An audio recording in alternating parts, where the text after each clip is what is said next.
Welcome to Solutions with Courtney Anderson.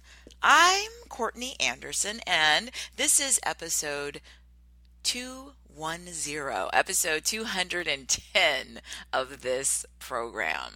And in our program today, in episode 210, our show is part of our financial fierceness series. And our financial fierceness series is exactly what it sounds like. It's a series where we're talking about finance and we're talking about our personal finances, business finances as they would relate to our individual autonomy in our professional space. So not in organizational finance, unless it was a firm that you owned, you're self-employed, things of that nature. So in our financial sphere for this series, we are fierce. We are not only assertive, we are enthusiastic, and we are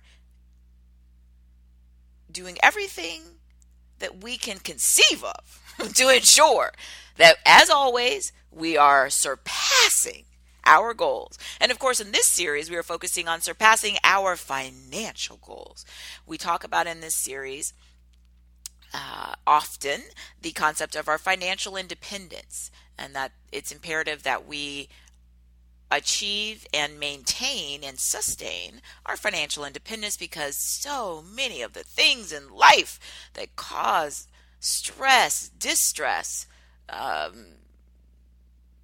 awful outcomes are related to financial resources. So once we achieve and sustain our financial independence, it alleviates so many other problems that could have potentially befallen us in our lives.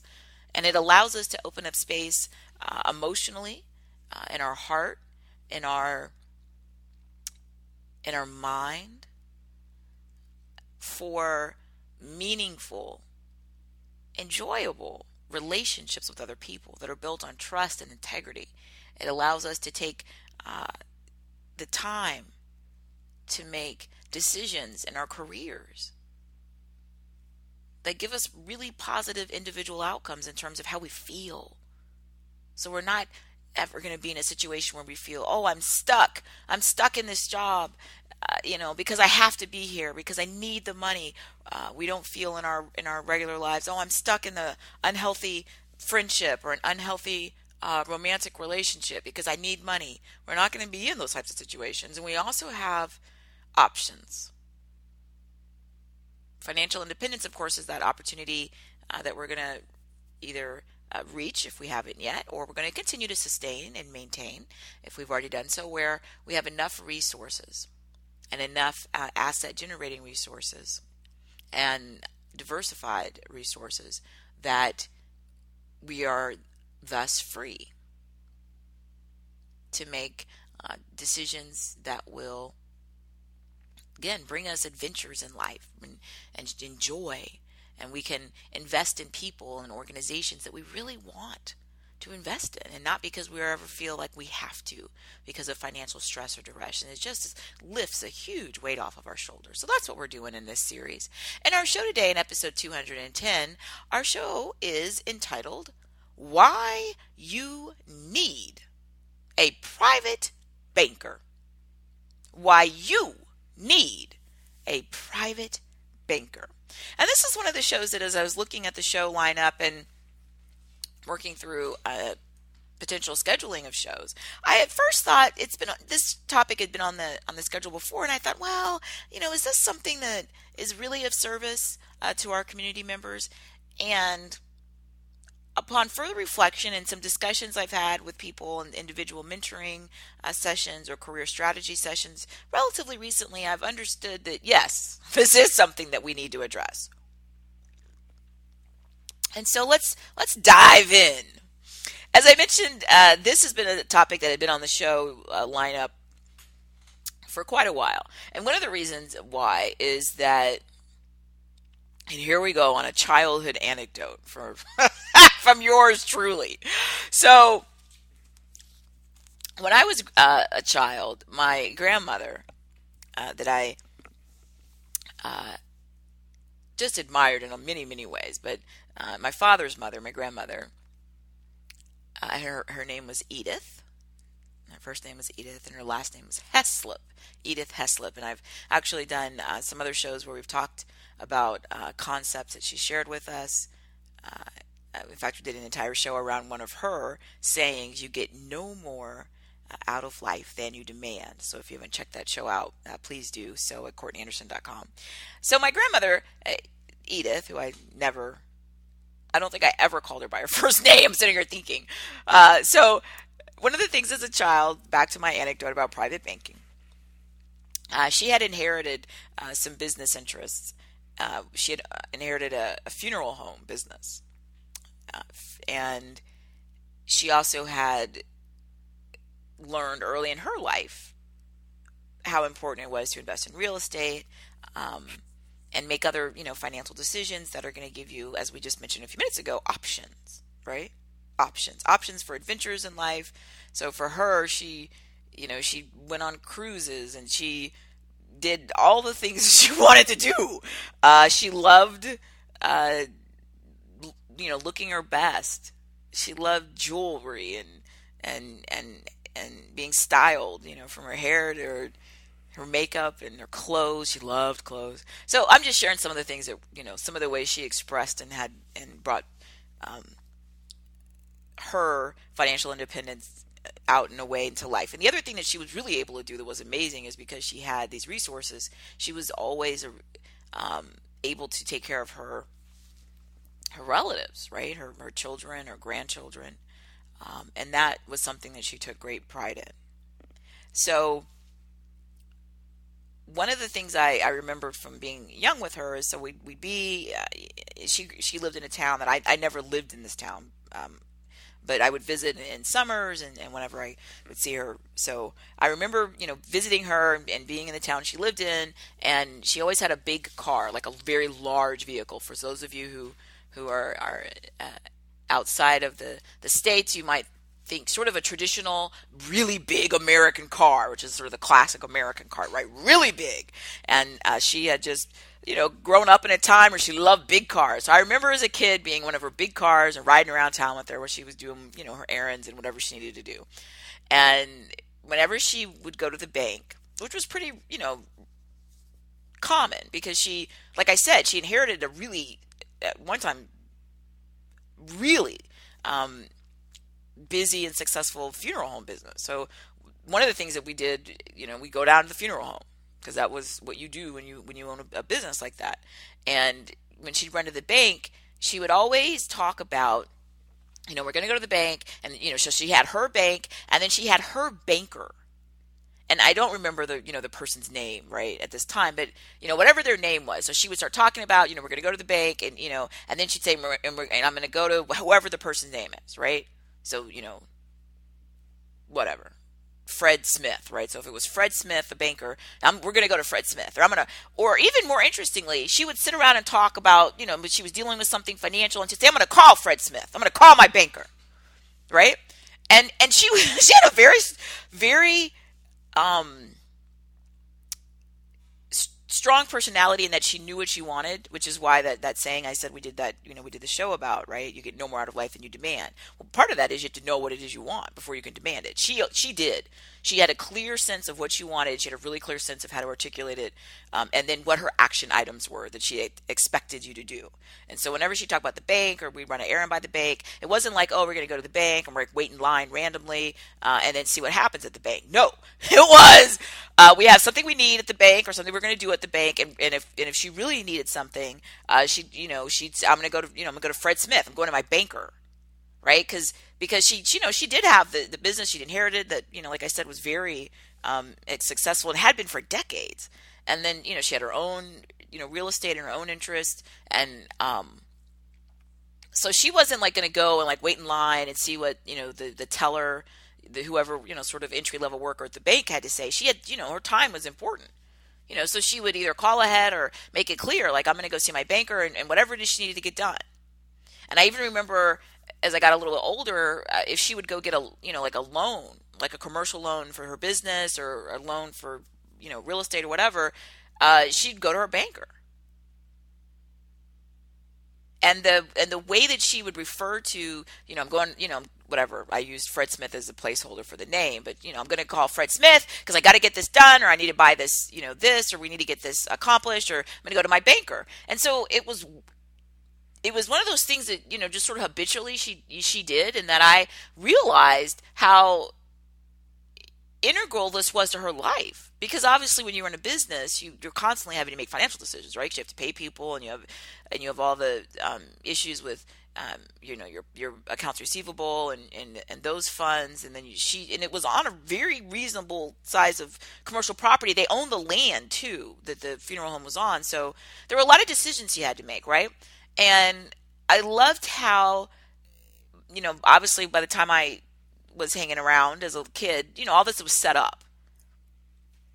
So whoever, so this is the bank, this is the banker, and the banker takes care of things. I just put my call in and we get stuff done, right? And as I grew up, and when I opened my sort of first viable business in my 20s, and I did a show where I talked about opening, my law practice. I think I was 27.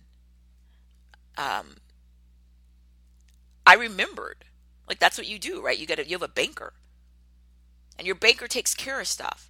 So you talk to your banker, and it's okay. I'm going to be doing this, whatever. I'm going to buy this. I'm going to buy some more property, or I needed, capital improvements, or, I've got a larger than normal deposit I'm going to be making. So, you call your banker, they take care of stuff. So you're not like waiting, again, it's not just a time thing of waiting in line, but it's sort of the unknown factor of someone who doesn't know your accounts, who doesn't understand sort of the scope of the business that you bring, including referrals, right? Because referrals are a huge thing.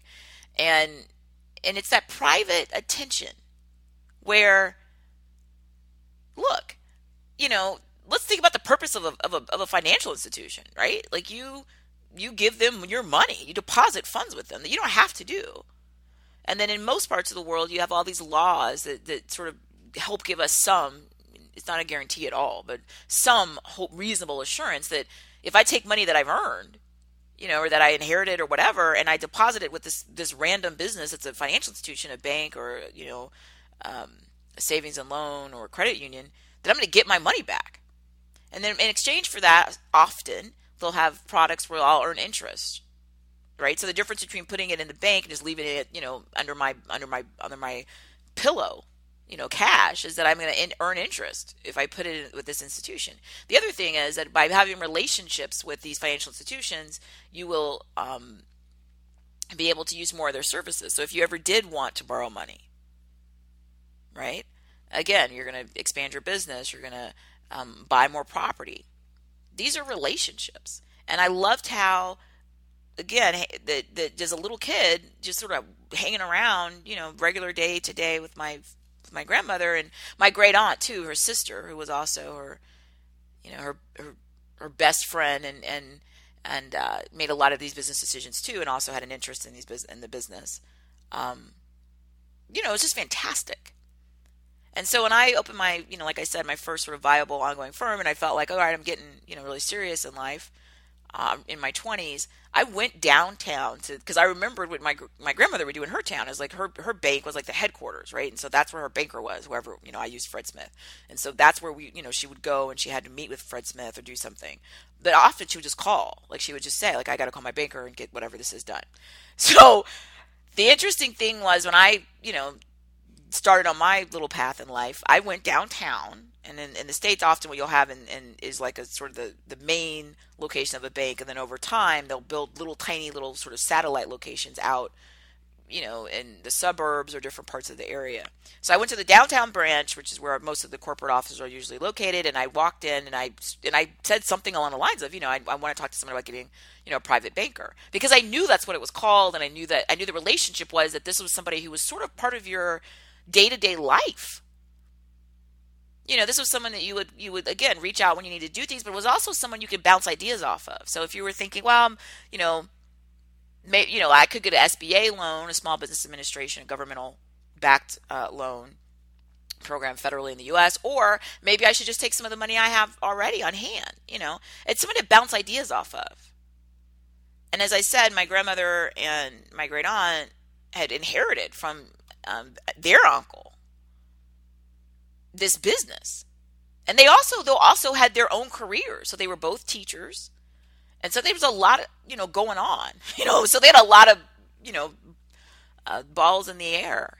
And so the banker is someone that you can also, again, bounce ideas off of about, financial and products and as they ideally have this relationship with you, so they understand, what you're doing, what's been happening, and what your goals are, that it allows you to have access to, their expertise.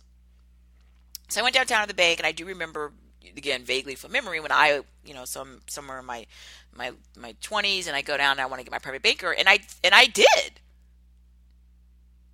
I remember and it was a lady, and I'm sorry, I can't remember her name necessarily right now, but, so I met with her, I told her what I wanted to do, I explained to her I was opening my law firm, and if I remember correctly, it was she gave me like a private phone number to call her if there was an issue, and for those of you who are a little bit, maybe younger, before the internet existed, the technology it does now, where it's like, well, you just log on your smartphone, and then you log on your blank website, see your balance, and see, what checks have cleared or whatever. You couldn't do that in the past. Like in the past, you'd have to literally either go down to the bank and wait in line to talk to somebody and have them look on their in-house computer to tell you the answer or check their records, or sometimes you could call. Like as the time went by, they had like a system that you could call into. But it was nowhere near like it is now, where you can log in and see everything sort of in real time. And, it's just, wow. So I got the banker and I loved it, right? And so years go by and I transitioned to adding other businesses. Some of what we're doing in this program, right? Where I do speeches and we do, shows and these types of performances. So as I moved into different businesses, I was traveling all the time, and I'm all over the world, and I moved banks. And so it was probably, I'm trying to think how many years ago. It was a while ago. I'd say maybe about 8 years ago that I realized, I thought, I need to get another private banker, and I need to start looking at some of these other decisions I've made, because at this point, all these years have gone by, I've got these different business interests, I've purchased, several different real estate holdings, and I'm remembering in my head thinking, I need my private banker, and for whatever reason, because of all these years have gone by, and I've, been doing all these different things, I've lost, track in the relationship I had with my original, I said female banker I'd met when I opened the law firm, because I wasn't running that practice the same way, and I wasn't in town every day doing only those types of things. And so fast forward, I realized I need another private banker, right? So as the name of the show says, why you need one? Why do I need one, right? Here's why. Okay. Especially for somebody who doesn't have someone else to bounce ideas off of about financial issues. The idea of the private banker and the reality of the private banker is a huge asset, because you have to also think about this. Every time you talk to somebody about finance, there are going to be potentially inherent conflicts of interest, and there are also going to be issues with their own inability to tell you anything that's going to be really helpful. So for example, so some people would say, well, I don't need a private banker, right? Like you own your own little company, or maybe you own a big company. So maybe someone in the community own a big company. That's not the issue, but unless you have a company large enough where you have the salary resources to bring in the full-time expertise, where you have someone who's a CFO, a lot of smaller organizations don't have that. And a lot of organizations think, well, I have an accountant. Well, yeah, but your accountant, you typically are going to go to. Most people who are not accountants, and I'm not an accountant, think, well, I'll go to my accountant for tax issues. And when you're having to make day-to-day decisions, right? And also you're having to strategize long term. So day-to-day decisions where it would help you to have the private banker. For example, in my businesses, especially in the businesses where I do keynote speaking and corporate endorsements, and I do television and things like that. It's a business where you'll get sort of atypically sized deposits. So it's not like a business where I might have a large volume of small transactions that are right around the same dollar band, right? Let's say I had a grocery store or something like that. I'm going to get a lot of businesses that are, a lot of transactions, maybe a higher frequency, and they'll be, relatively small volume. My business is a lower frequency, but it's a high volume, and it's an atypical volume. So you may have a situation where you're sitting there with a very, money's all relative, but a relatively large deposit. Now in modern times, somewhat due to legal issues, there are national and international laws that are going to kick in when you start going to the banking system. And so what I'm referring to is this. There are people who have, unfortunately, we talked about earlier, what in general, very general, why go to a bank at all, right? Like I just put my cash under my pillow. You could, but you're potentially not going to earn interest. And you're also not going to have a relationship with someone who might have someone or something, an entity that'll have deeper resources, so that you don't necessarily have to go spend all your cash when you want to go expand your business, because you can go get a loan, right? And that's a savvy thing to do. That's what most people do. So most people partner with financial institutions. The challenge, though, is that there are people who, unfortunately, in our world, have done illegal things, right? So they're not up there doing the types of transactions we're talking about for our, regular lives and our businesses, but they're doing illegal things. And so because of that, there have been regulations and laws to try to help governments all around the world and law enforcement identify and then potentially be able to, prosecute people who do illegal things. So people often will do things that are totally illegal, and they have huge cash businesses, right? So people who do any type of illegal thing, that they steal property, they steal something that you and I own, and then they go sell it. Of course it's illegal because they stole it. It's stolen property, right? And so when you do things like that, when you don't usually do those types of things and sell it somewhere where people are using credit cards to pay you or checks, right? They're paying you in cash because it's stolen. People who, sell illegal drugs, people who do all types of illegal things. They usually, who sell illegal arms, or all kind of it's illegal, and it's usually a cash business. And because it's cash, people are holding a lot of cash. And so what they're trying to do, though, is what do you do with that cash?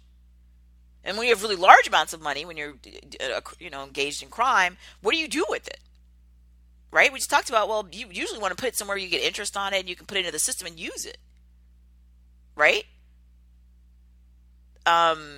So you could write checks on it, or you could use credit cards on it, or whatever. So there's a large incentive for people who have illegally gotten funds to want to get into the banking system. And so one of the ways that the laws and this is, again, governments around the world, and of course the banking industry and law enforcement, everything from Interpol to all the different international domestic and again international finance and law enforcement agencies, they want to see what's going on in the system.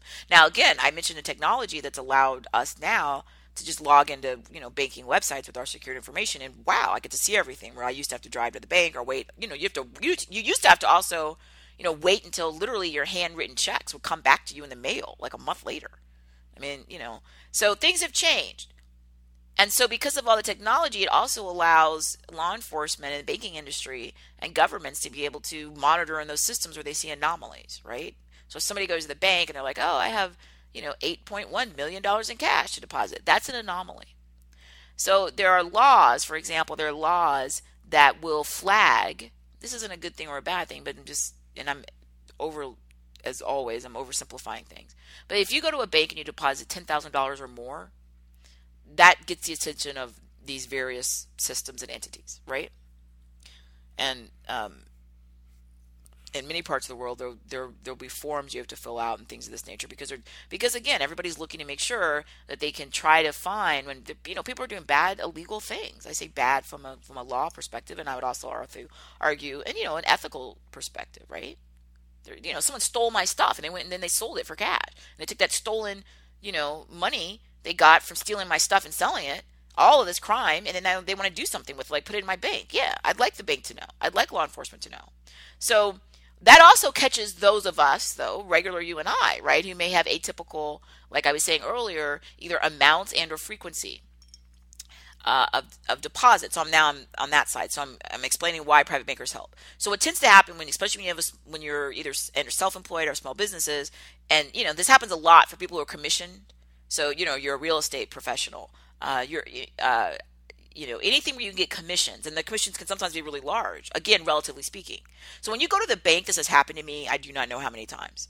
Right. So you go to the bank and you got a check for $18,000 or something. So it's not $8 million, but it's over that $10,000 threshold, right? If you just sort of walk in randomly to most places, even if you have accounts, because it's not the typical amount of money that comes through, right? Then if no one knows you, what banks will do, it makes sense, financial institution, not just banks, but could be a credit union, whatever. What they've done is try to put in processes to try to prevent them from being subject to fraud, right? Because it's not just the illegal criminals trying to deposit legally gotten funds, but it's all kind of stuff people do. In the older days, before the computer technology, and there was a movie, right? Leonardo DiCaprio. I think Catch Me If You Can. This is a couple of years ago. So if you didn't see it, it was a good movie. So Leonardo DiCaprio played in this movie where it was based on a true life story, not all of it's factual, but based on this true life real person. Frank Abagnale, I believe, is the name of the real life person who wrote the book about their crimes, and then they made the movie later, and then Leonardo DiCaprio plays the character based on a lot of the events he described in his real life. So the criminal Frank Abagnale, what he would used to do was, begin, because the computer systems weren't like they are now, paper checks were a big thing. So criminals would go and write a check, and then they would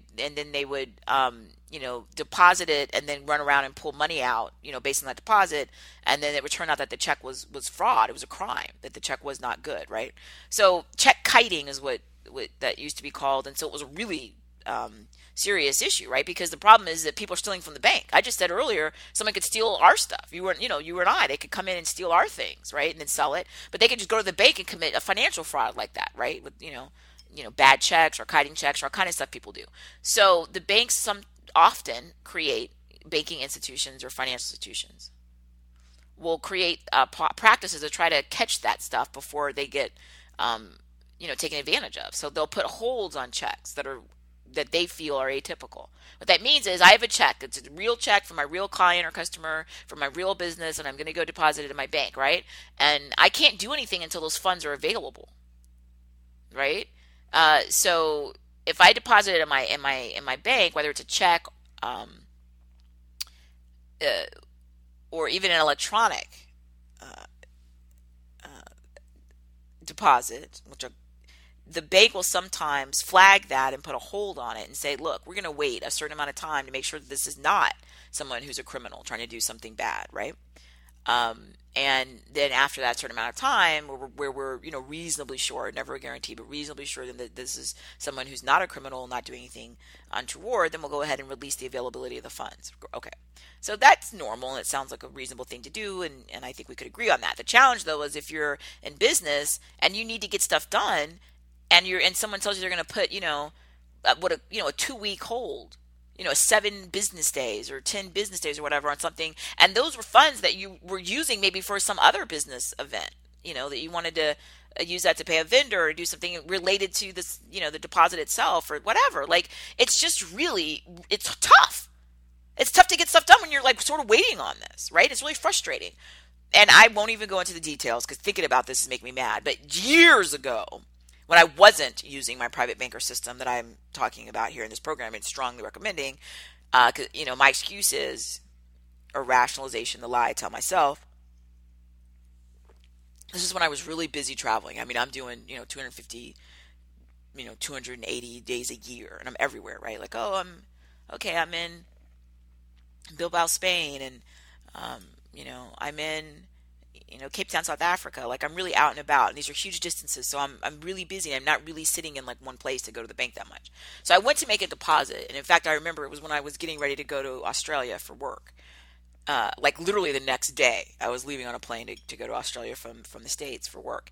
And I just, I was busy, and I didn't have my private banker, and I wasn't doing what I was supposed to on my part. I take responsibility for that. And I just sort of walked in a random branch, of the bank that I had the account where I was going to make a deposit. And it happened to be a paper check.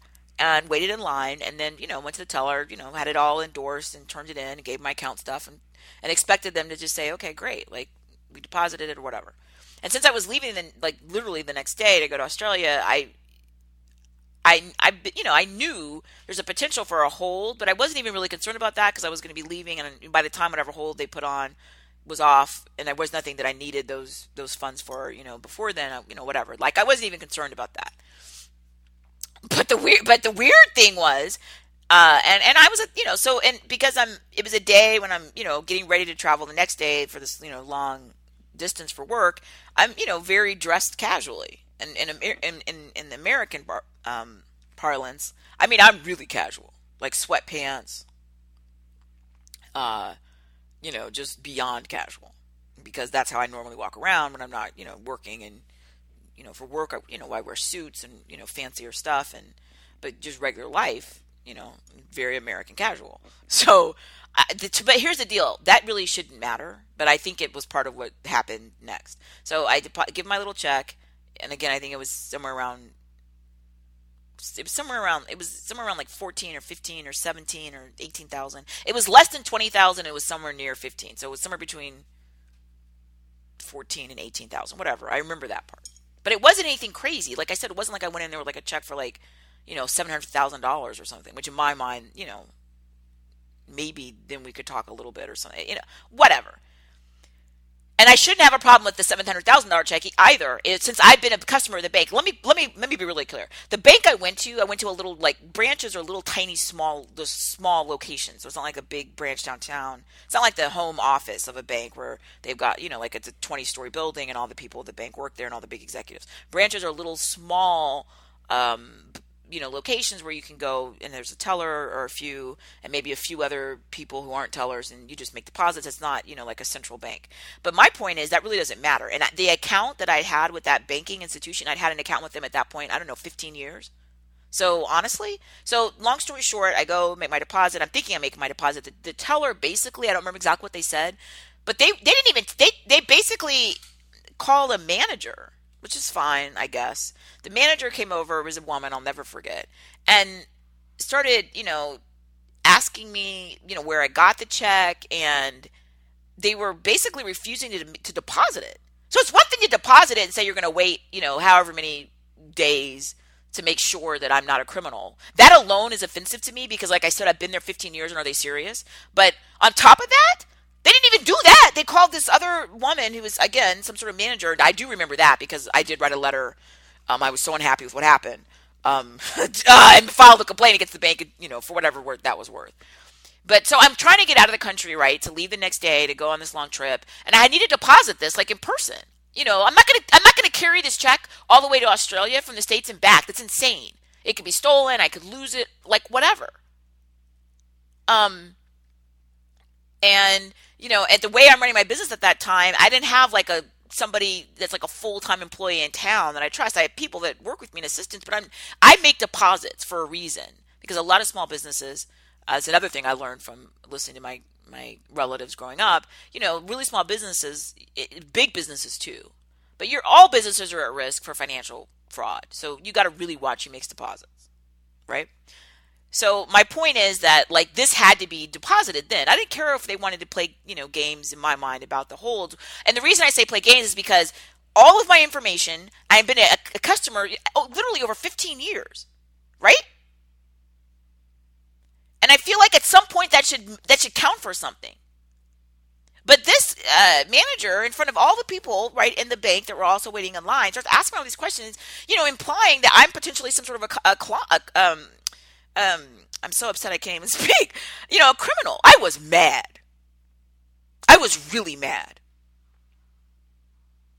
So, fast forward to say that, whatever. They eventually, whatever. They took the check. I did file my complaint with whoever executive. And they wrote me some sort of, apology. And that by that point, whatever. But what I really did is move my money out of that bank, because I'm not going to be treated like that. I don't think anybody should be treated like that, period. I don't care if it was a check and it was, for 20 cents. Are you serious? You need to have practices and policies again, and I do understand this. Obviously, I have my own policy as a small business owner, so I would say I myself was there to deposit that check.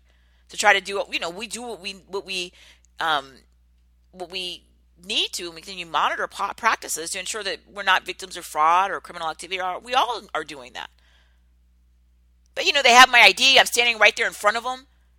These banks, that one, in fact, also had moved to a thing where if you didn't have ID that matched whatever, they'd take your fingerprint, which is fine. I don't mind all of that. I'm happy to do all those things to comply. But they didn't even, it's not like they asked me that and without a problem. They called this manager over, started, saying these awful things to me.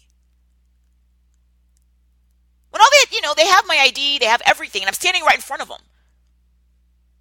I am, obviously the person whose ID and picture and all that they have. And to sit there and question me and imply that I'm, some sort of a criminal with some sort of fraudulent, bank instrument was just awful. So, of course, so like whatever. It's a whole nother show on that type of problem. But so what some of the action I took was I did report this. I did make sure the institution was aware of what had happened. And I, more importantly than that, you speak with your wallet. I don't have to put my money in a bank, period. That's true, right? We know that. I do because it's a benefit to me, a bank or a credit union or whatever, savings and loan. Because it's a benefit to me. I can't I could, but it's very dangerous to just haul around massive amounts of cash, right? Like I said, let's say I had said to my client, which would also be difficult, but it's possible, I guess. Hey, client, you don't need to pay me with the, whatever it was, the $17,000 check. Just give me $17,000 in cash. Really? Then they're going to have to go, most people don't keep that kind of cash on hand, and they're going to have to go somewhere. I'm still going to probably have to go to a bank. How do I want that counted out? And then when I'm walking around holding $17,000 in cash, where am I going to put it? What if I drop some, or, some criminal or pickpocket comes and sees it? There's a whole bunch of things, right? And it's not working for me. I'm not earning any interest. I'm not being able to take that money and invest it in anything. I'm just walking around with cash. So there's reasons why it benefits me to use financial institutions. But on the other hand, I feel like I should be treated as a customer, and a customer means respect. And I think the longer someone's been a customer, right, in terms of duration, that's why I keep mentioning the years, 15, 20 years, whatever it is, and the fact that the customer has, relatively large amounts of money that they put through your institution, in my mind, that should count for something. So I shouldn't be standing here talking to an entry-level team member who is implying that I'm a criminal and calling some manager who I've never laid eyes on to imply I'm a criminal. I feel like all of that is just really offensive. So, back to private banking. And when all this happened, it reminded me of before, when my grandmother had the private banker, and I'm remembering how wonderful that was. And then I'm remembering how I had set up a private banker years before when I first started my law practice. But then I remembered I'd let that go, I guess, thinking, well, I don't remember what I thought at the time. And then when all this happened, I remembered in the anger of this experience that, hey, I need a private banker. So I went back out, and I happened to find... And this time what I did is I thought, okay, I need a smaller institution. I need a small institution where I'm going to have some semblance. It's not going to be the same. My grandmother, as I mentioned, the experience, when I'm riding around with her, learning all this stuff, it's like the 1980s. So it's not going to be the same experience that she had. It is a totally different type of technology, a different type of relationship people had. But I also knew, though, that there are somewhat similar experiences where there are institutions that have the size and that also have specialized units where they do assign someone that does know your name. I don't care if they know my name, like we need to be best friends, but I need them so that, look, I'm a customer, I've been a customer for a certain amount of time, or even if I'm a new customer, I have resources and I need to be able to have someone to talk to so that I'm not humiliated, in a line when I'm just going to make a deposit of my business, right? And so that I can do other things. Private bankers can do other things. Private bankers, of course, like I said, are someone to bounce ideas off of, who are not accountants necessarily. Some of them may also be accountants, but usually they're bankers. The best type of private banker that I recommend is one who, the private banker is usually an entity within a larger bank.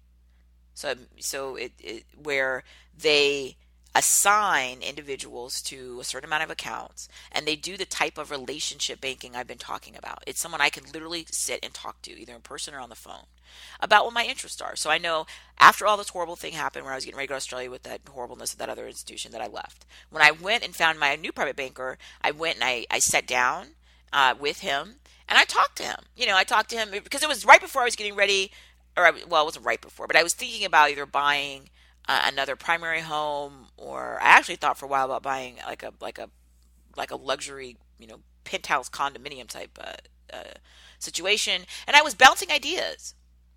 I was bouncing ideas off of my banker, right? And it was great. I also know that when the private banker I got after the horrible experience I shared, great. This private banker was so fantastic that I had. I was getting ready to go to Italy for work, and I again, as I fully embarrassingly share, I get off track at times. So I hadn't gone and gotten any currency that I would need ideally when I get off the plane to start, using to pay for the taxi or whatever. So I mentioned this. My private banker says, "Oh, okay, well, no problem. I'll go ahead and what amount of a euro currency do you want?" I told him, and he literally brought that to my home. Are you serious? And then he sat at my dinner table and chatted with me about my upcoming trip to Italy and what I was planning for my business and my expansion ideas and all those types of things. Now, of course, while he's doing all of this, to be really candid, of course, what he's doing is he's reminding me of all the things his bank can do, right? And of course, this was a smaller bank I went and found, but it wasn't, I'm not a huge, financial institution. I myself don't need like the deepest pockets. I don't need some huge bank because I'm some multinational business and I'm doing $1 trillion deals. So, for me, it was more than enough, but it was the quality of service. And literally, so he sits in my house, he listens to me, and of course, like I said, what he's doing is he's reminding me all the things that we can do. So when I'm thinking, oh, maybe I should buy that new condo, or that penthouse, or I should buy another primary home, of course, he's the one that he's telling me, I know that I could get the mortgage if I wanted to borrow the money, and his bank has mortgages, and he's talking to me about the kind of things I might want to think about, how, if I did borrow the money, what the interest rates were currently on a 15-year, if I was going to do that, or a 10-year or a 30-year, or whatever. Like, he's talking to me. So it's a win-win. Right? And if I go out and I, expand my business and I make more deposits, then obviously it's a win-win for their bank. If I go out and I make more referrals, it's a win-win for the bank. If my business is a success and I, have more needs, it's a win-win for the bank. One of the things that is an issue for me is don't have any children, and sadly, I don't have any siblings. And so one of the things that's important for me is I have, over these years, I keep accumulating assets. And at some point, and I've done shows on this, and our satisfaction saturation series, we talk about, when is it too much, right? Like, at a certain point, you look around, you're like, I have all these houses and I have all this stuff. It's like sometimes you got to cut back, or you have to recharacterize something. Maybe that needs to be an investment. Because that's, at a certain point, and that's another show, but at a certain point, I really did get to a point, it was like, what am I doing? I have cars I don't even drive, and because I don't drive them, then they stop working because you have to drive them. And then I had a mechanic tell me that I had to go schedule in time to go drive the cars I don't drive around on the weekends, and I was thinking, this is ludicrous. I have houses I haven't even been to. Why do I have all these houses? So like I said, either make those rental properties or you need to downsize or whatever. So all that's to say that the private banker listens to all this, and that's what they really want, right? They want you to put more assets with them and grow and whatever. So it's a win-win. But one of the thing I was also alluding to there was I also for if something happens to me, or when something happens and I leave this life as we know it, the body as I know it, I need a trustee. And banks, ideally, if they're not themselves engaged in illegal activity, which does happen, we all know that, are great, right? So it's like, hey, the bank is going to be the one that's on the paperwork, and then when things happen, then the bank will be the one, the trustee, to oversee. Oh, okay, let's go ahead and sell this house and take that money and give it to charity, as per the the testamentary intent or the will, right, or whatever it is I've created. I need somebody to do all that stuff, and I don't have buddy right now, so. But hopefully, who knows what the future could hold. But you still, ideally, a lot of people who even have human children and a lot of relatives, because I have my pet, my pet children, my Chihuahua and my Pomeranian, but they themselves can't make phone calls and sign checks. So often, what people do when they have more and more resources is that they still use the bank as a trustee. It's just very common and a very safe way, ideally, of course, making sure it's a credible institution that that what you want to be done is done without any, if you, sometimes when it's a person, it might be even your closest relative, and they might say, oh yeah, I'm going to do that. And then they steal the money, and then people go to court, and then these are huge probate cases, which as a lawyer I've done, right? So somebody died and they wrote down what they wanted to have done with their stuff, but the person they said that was in charge of their estate, the executor, or if it's a female, the term used to be executrix. I just loved that for some reason, the term. It's the person you put in charge of like taking care of your stuff, right? So give this much to charity, or give this much to this person, or whatever. You need somebody has to do that. Like there's got to be a mechanism, and so it could be a person, or it could also be an entity. And so, like I was saying, that many people, even though they have lots of people that they love, and or maybe in their family is large, they still are going to maybe put an impartial entity like a bank, because then there's less of any of this emotion when you put people in there, even if it's the relatives and family members, especially if it's them. It can trigger a lot of jealousy, and why didn't grandpa love me more, and all kind of stuff that can prevent people doing what they were supposed to do. And I know that because I've taken those cases as a lawyer, and I've gone to trial on those cases. I know how painful they are. So the private bankers do all the sort of basic stuff, right? I'm making deposits, I'm making withdrawals, because sometimes you make big withdrawals; those are an issue, right? I need my currency. I'm leaving the country. I'm going to buy a new property. What do you think? Oh, well, we got a great rate there. I'm going to expand my business. Whatever. This is what they do. They also have, in most private banks that I've ever dealt with, they also have the people who deal in the trust issues. So not just as a trustee, but also people use the trust itself, the legal trust, right, to hold property. And so there's a lot that they can do. So like I said, the great, fantastic private banker I'd found in Texas, and if you come to CourtneyAnderson.com, we have show pages for every show. So this is episode 210, and I'll put the links into the bank that I was using in Texas at the time. So if you are there, I do recommend them because they were fantastic. And the level of service was extraordinary. And I stopped using them because I moved my primary home. I still have property in Texas, but I moved my primary home to another part of the U.S., so unfortunately, they didn't have a location where I moved. But very recently, in my new location, I went out and did the same thing. I said, I need another private banker for here when I'm here. I can use the other private banker when I go to Texas, but I still have needs when I'm not there, right? And you might be wondering, well, how do you find these private bankers? And who qualifies for them, right? Because like I said, the private banker ideally helps facilitate all the regular stuff you do. So they're not going to do anything. The rules are the same. It's not like the private banker is some kind of magic wand and you go to the private banker and it's like, oh, you never have to put a, hold on your checks, and we never have to, verify anything with you. That's ridiculous. But what they do is they know you. They don't know you like they're your best friend for life, but my goodness gracious, they're a point of contact that instead of it, you ever being in a situation where like that horrible thing where the teller, I don't blame the teller, treated me in a way I felt was inappropriate. The private banker has the full picture, right? And they're like, okay, this person has this business accounts with us. This person has real estate accounts with us. This person, either has a certain threshold of resources with us, or they're in a field or where they'll grow to be potentially more wealthy. The private banker again is a point of contact. So it's not like there's no magic to it. They don't do anything differently. Everybody gets the same treatment in terms of the rules to rule, but the private banker facilitates it.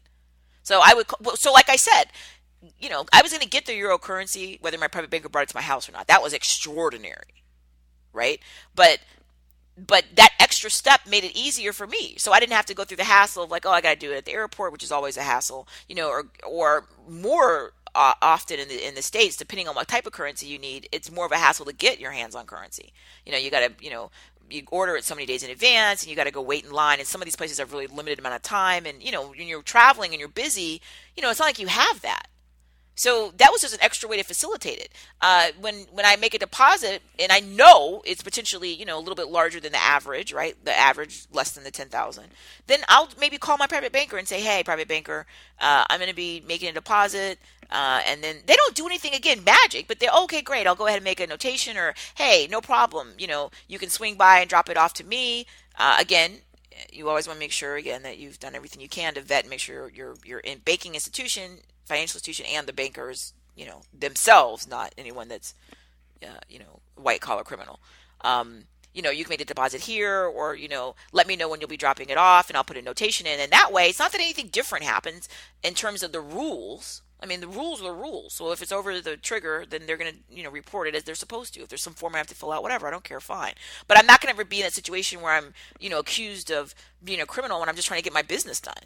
And the deal is, the private banker has sort of a 360, degree view of, like, this person has been either, with us a long time, or they're new to us, but look at all these accounts they have, or look at the potential they have, right? Look at the amount of resources they have. And these are sometimes atypical issues. So a lot of people might think, I don't need a private banker because I never make deposits of checks of $17,000. Somebody might think, hey, if I get paid every month and I make $4,000 a month and I get paid by my company and it's, I'm an employee and it's direct deposit, what do I need a private banker for? So a lot of people, the things I'm talking about, they may not even think that they need. A lot of people would say, a lot of people would think, why do I need a private banker to either be the trustee or to give me more other advice for other trusts that I might set up than if I don't have any stuff, right? Because I just went on my little spiel earlier, too many houses, too many cars, too much stuff. Some people think I don't have a house at all or a car at all. I don't own anything. Okay, well, that would potentially be a different situation. But as I said at the outset of the show, one of the things we talk about in this whole series is the financial independence, either, maintaining it and sustaining it if we have it, or attaining it if we don't have it. So my assumption is that if maybe right now you don't have the need for the private banker, but you will in the future. Because in the future, you are going to be doing different types of deals. You are going to be in a situation.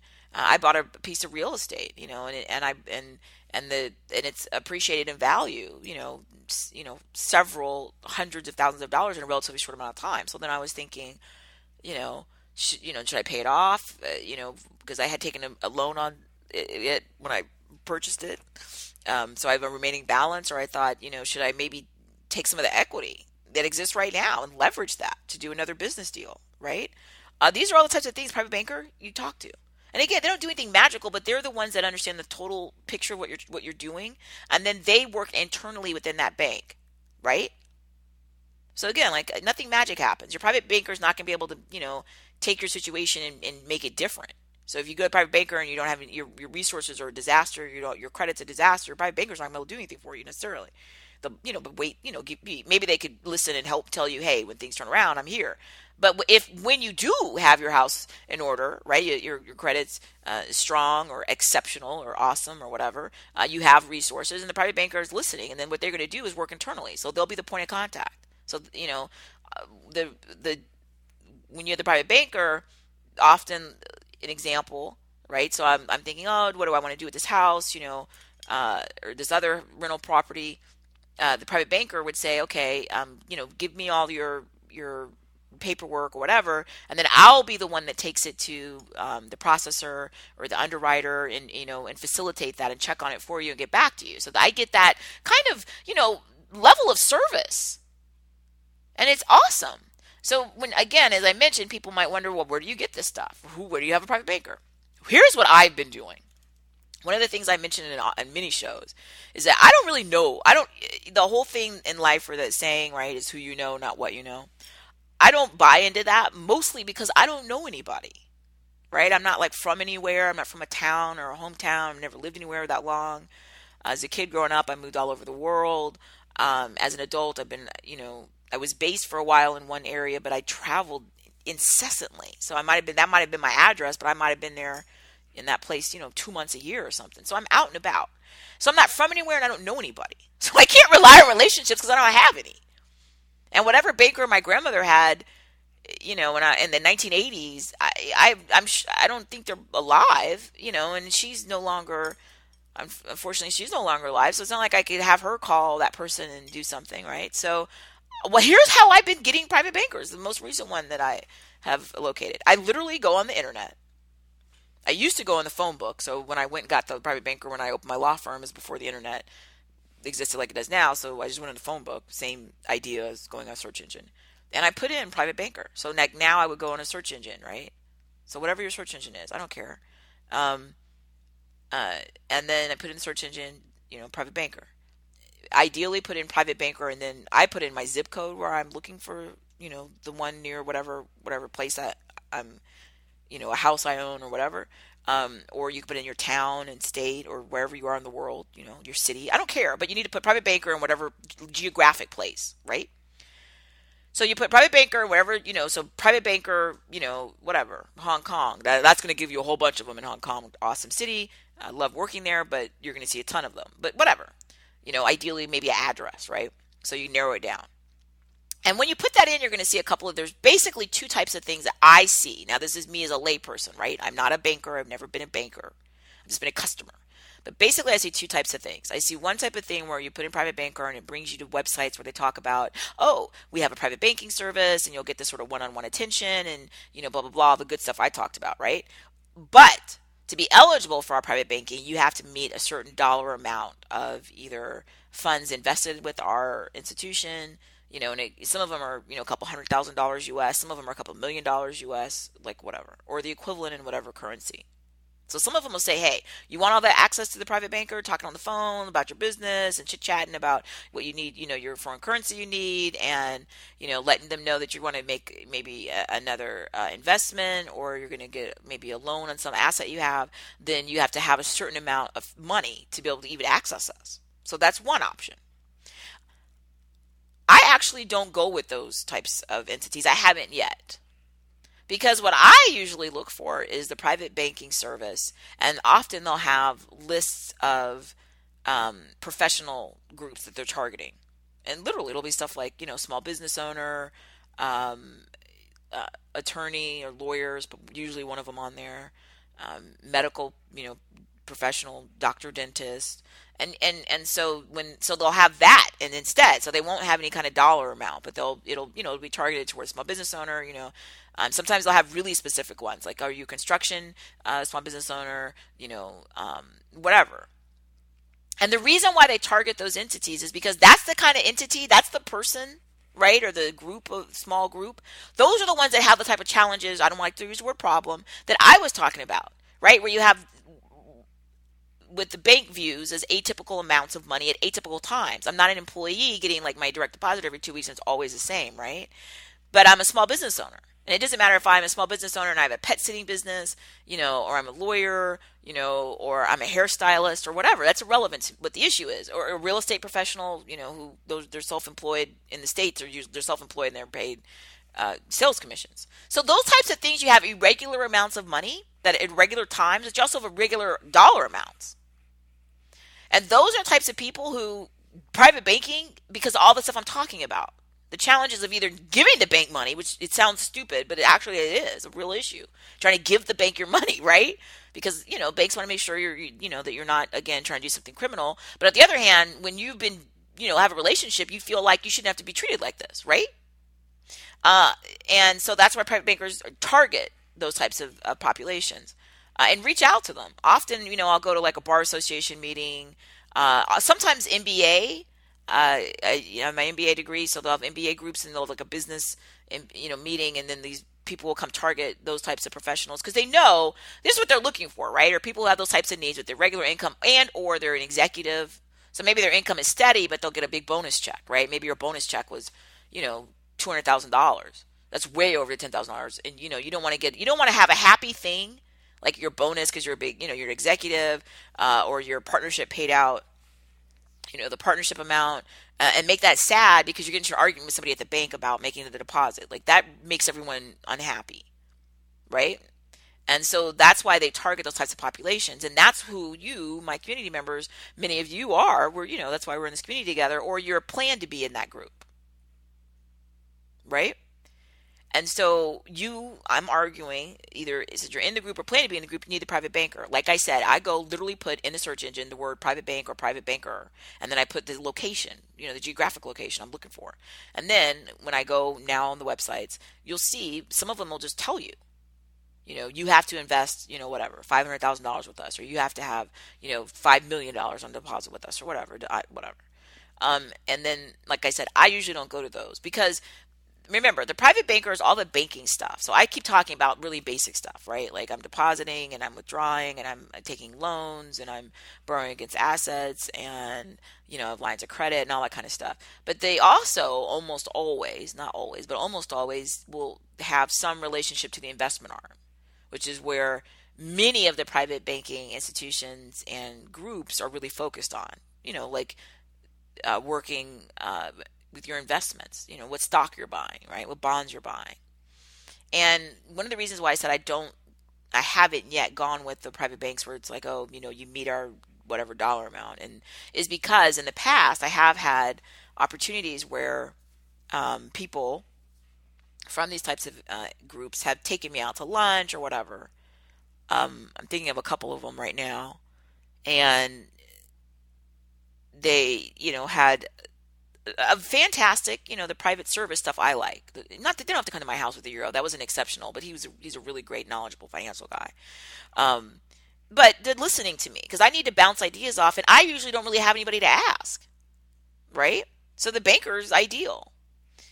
What I'm thinking about this investment, or what are the rates on this, or I'm thinking about this option. They just sort of tell you, and like I said, I've had people come, and usually they're very friendly and nice, and I'd love to take you to lunch and talk to you, whatever. So fine, so I go, and usually really nice places, the Four Seasons or whatever, but they're so focused on the investing thing, right? Because that's of course a big part of their business in these things, that they sometimes have been very aggressive. Well, you have to have a certain dollar amount with us, and if you do, then you can be invited to this, these luncheons and these other events I have for my clientele. And I'm thinking, yeah, but we don't have a relationship. And I'm very conservative. This is a whole nother show. But when you talk about your investments, I have my own approach and my own sort of perception. And I'm very, very aware of how pervasive fraud is in white collar crime and white collar fraud in these areas. I've myself never, knock on wood so far, had an issue with that. But on the other hand, I'm very suspicious when I hear people start talking about, extraordinary opportunities, incredible returns, it's a very invite only kind of thing, and because that's what Bernie Madoff did. Bernie Madoff, the sort of spectacular example of literally billions of dollars of fraud over decades. One of the incredibly effective things he did was he understood the human psyche and psychology. People love things that are exclusive. So he never had to, forget advertising. It was like a thing, like, oh, it's exclusive to be with him. These exclusive returns, exclusive, and people often operate in their own worst interest, right? And we love the idea of exclusivity, whether it's like, a fancy, nightclub, where you're waiting behind the velvet rope to get in, who's on the list or all this kind of stuff. That's why that stuff is so effective in marketing, right? And then it gives you all the ability to price your product or service wherever you want, because people are like, oh, I'm so lucky. Okay, really? But it's effective marketing. And so, like I said, when people have pitched that stuff to me, it just immediately, I'm very not happy because I don't want to hear it. And to me, it to me is potentially a sign that we've got someone who's a little bit more interested in the commissions they're going to get on my investments than they are on building this relationship with me, which is what I am looking for, which is all this sort of non-sexy stuff, like, hey, I'm making a deposit for in a typical amount. Hey, that kind of stuff's not sexy. And I get it, but the kind of private banker I'm recommending to you, and the kind of private banker that I use and that I enjoy, and that makes my life more efficient and better, and that where I get expertise that adds value, is the one that's the relationship. And like I said, I literally at the time of the show right now, within the last week, I had a great discussion with a private banking professional who gets it, because I did, I was sort of checking to see if that person might be the right private banker. And I did say something in the conversation like, oh, well, I see, of course, here, because there has to be the disclaimers of their investment, information on their website. And he said something along the lines of, oh, well, we don't, when that time comes and that's something you want to discuss, let me know. But right now, we're not even going to talk about that unless, something important to you, because that's what I wanted to hear, right? I didn't want to hear a pitch. And I didn't want to hear, like I have heard, and one time I was really quite offended. The idea that, I'm going to, it was sort of like, you better invest this amount of dollar, I can't remember whatever it was, now or else, you're not going to be invited to my, fancy things for my fancy clients. And when somebody says something like that to me, I feel like you've totally misunderstood the relationship. My relationship this is an ongoing thing, right? And I'm here for your expertise about all these different types of finance and your relationships within that larger bank. And if I'm treated as an exceptional customer, right, I'm not a criminal, then I'm going to be treating my bank and financial institution as exceptional. And I'll do everything I can for referrals, and it's a win-win. I don't like change. I hate change, right, for most stuff. I like adventure, but I don't like change. So if I find something that's great, I stick with it. So when someone starts talking to me about how much money I'm going to give them, and I had one, this is years ago now, but one person years ago did their whole spiel and then told me I had to give them a certain amount of money. But beyond that, said I could give them all of my money, and that they would then pay all of my bills and make all my financial decisions, and then they would give me like an allowance. That was the most unusual one. That was even more unusual than the ones who tell me I have to give them a certain amount of money or else. That was really weird, because I don't think the day would come that I would do that unless I was incapacitated in some way, and I still would then not do it for other than some certain duration. Maybe I'm medically unable to make financial decisions, but no, I'm not going to give you all of my accounts and all of my stuff and then just sit around and let you, quote, take care of it. No. I know some people do that, and there are instances where there are people who are benefited by it, because some people, the travel and all the stuff in life is just too much on their plate, and they have way too many assets, and there's a lot to handle. But you have to be very cautious, very, very cautious. Even, people who do that, and like I said, it can be a good model in some instances, but even for people who are, professional athletes, who are, famous entertainers and celebrities and have a lot of things moving, they have learned.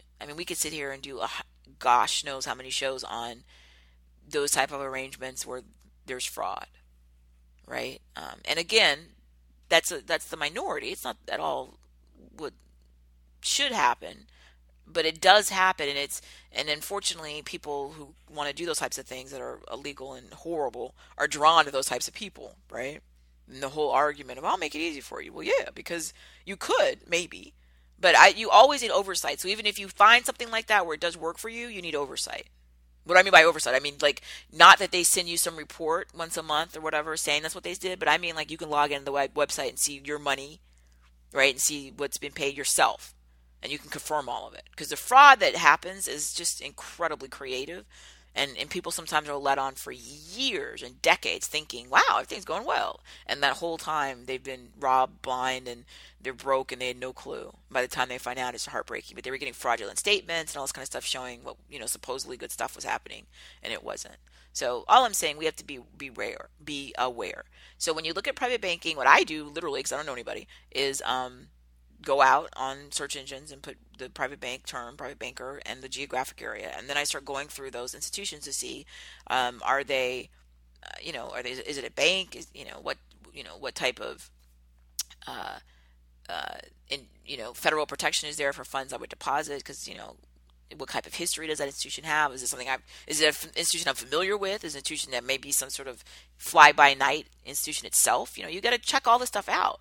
And then when you start interviewing private bankers, you need to sit and chat with them. If they're too busy to chat with you, that's not your private banker. Because remember, the private banker is the one, literally, the way I do it, they know you, you check in with them, you ask them. Sometimes I sit and just chat with them for like 30 minutes on the phone. Right? And they're not billing me for that time. That's, necessarily, of course, it's a relationship. And they're listening. But if you get somebody, oh yeah, how can I help you? And they're busy, that's not your private banker. Because the private banker is sort of your point person for all this sort of mundane stuff, right? Oh, I'm depositing, I'm withdrawing, I'm doing this, I'm buying this, and the little bit sexier stuff, right? Oh, I'm getting lines of credit and loans and all this kind of stuff, and the really sexy stuff potentially, right? Oh, my whole estate, the trustee, and maybe I'm investing in some stocks or annuities or whatever. So like all that potentially, but the one that you want. The one who you need as a private banker is somebody who has done this long enough and understands that that's the totality of the relationship. Wealthy people have a certain orientation, and we've talked about this in some other programs, right? In this series, you talked about why wealthy people, love bargains, how they view money, and the idea that we don't like words like stingy because it's not, it could be misunderstood, but they want a good deal, and they want a relationship, and they really like this whole idea of respect. Every human likes respect, but when people have more resources, they feel like, hey, if I have this many resources, right, then at a minimum, I should receive a modicum of respect. And, like, oh, I'm glad you are our customer. I'm glad you have 6 figures and 7 figures of assets and, with us. Or I don't care if you have 4 figures of assets with us, but you're someone who has, a career, right, and or a business where it's going to grow to that potentially. And they're that sounding board, and they listen. They're interested. I mean, I'm sitting here thinking of at least 3 examples of private bankers that I've worked with over the years who've been fantastic. I always, they're great at making me feel like, I'm so glad to hear from you, and they follow up. Oh, what happened with that, that trip to, how did it go in Italy, or what happened with the investment? Oh, you decided to buy that other property. Oh, well, we talked about that. That's the kind of stuff they do. It's wonderful, right? And all of that, again, very relaxed. They've got nothing but time for you. They're here long term. And then it's a win-win. You trust, once you verify and, again, continue to monitor the institution. And then they, again, as the point person for that institution, right? You're assigned account manager, private banker. And it's a great relationship. And it's somebody you can go to get another. Ideally, they should have a good amount of experience. So I like to have a combination of formal education where they have at least one, usually they have, or 2 degrees or certifications in banking and finance. And then I like to have someone who's had as much experience as possible. So, it's possible that someone could be fantastic and they've only had, 20 months of experience. But I typically try to find people who've, been in it for, a decade, 2 decades, or a while. So they understand. And they also understand the kind of expectations that someone in that demographic has. And again, it's that the thing with wealth, when we talk about financial independence and I talk about sustaining it, is because you want to preserve it. It's about wealth preservation. It's not about like getting money. It's about keeping money. All of us have had money. I mean, when I was, working a minimum wage job in fast food, I had money. I got paid, but then I had to spend it all on my bill. So it's not about the getting of the money. It's the holding of the money and the accumulating of the money. And that's the long-term process. And that's what the private banker that I'm talking about, the caliber of person that I'm referring you to, that's what they totally understand. And when they talk to you, they make you feel like, now you realize, like I do, right, that they may have, customers who have real wealth. Money's always relative. So they may have somebody who's like, $100 million client. I'm not. Maybe one day, right? Who knows? I don't aspire to any certain dollar amount. But even if you're on the lower end of their, in terms of net worth as their client, they talk to you as if you're just as important, because you never know what the future holds, right? And again, you give them referrals, and as your business and your career continues to succeed, then you continue to grow with that institution. And it's a lot, but a lot of people don't have the ability to think long term like that. And somebody who's an hourly worker, who's at the teller front desk position, who's been there 2 weeks, certainly may not have that expertise and may not have that orientation and may not be compensated for that, right? And so this is why you, our community member, I strongly do recommend that you do need a private banker for all the things I've talked about, right? For the simple stuff, because your life is or will be a little atypical, right? Due to the type of financial success you experience.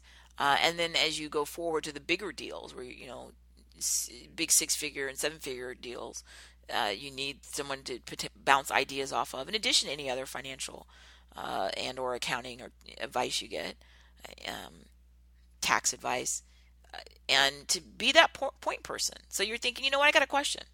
I'm going to call my banker. And again, like my grandmother did. Oh, I'm calling my banker. I'm getting that done. Yep, okay. And everything in life is so much better, right? It's just so much better. And so I strongly do recommend, if you don't have one, that you look into it. And if you have one, like I said, again, there are these different sort of nuances to private banking.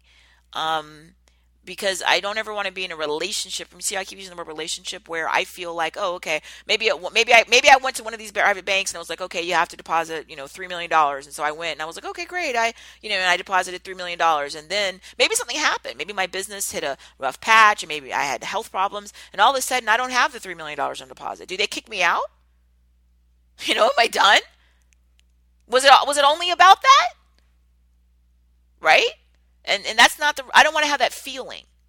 Again, like my grandmother, it's a lifelong thing. It's my banker.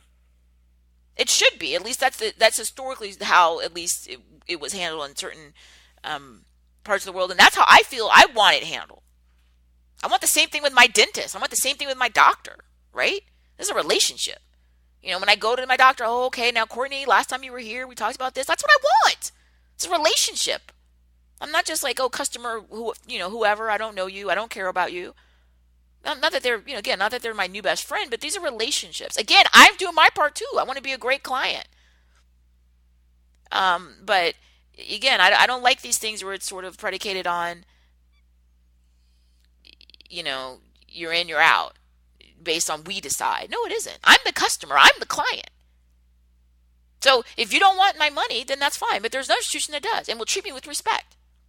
And remember, I'm giving my money. So we must remember this. We must remember this. This goes back to just our core issue in terms of how important and how sacred the word customer, and client is. It's a big deal. So that's to wrap it up. I do recommend, if you have a great private banker, share, let me know. Please come to CourtneyAnderson.com. I always mention that. We've got show pages for each of our shows, including this one, where I'll have some links and more information. Reach out to me. Let me know, like I said, what your experience has been.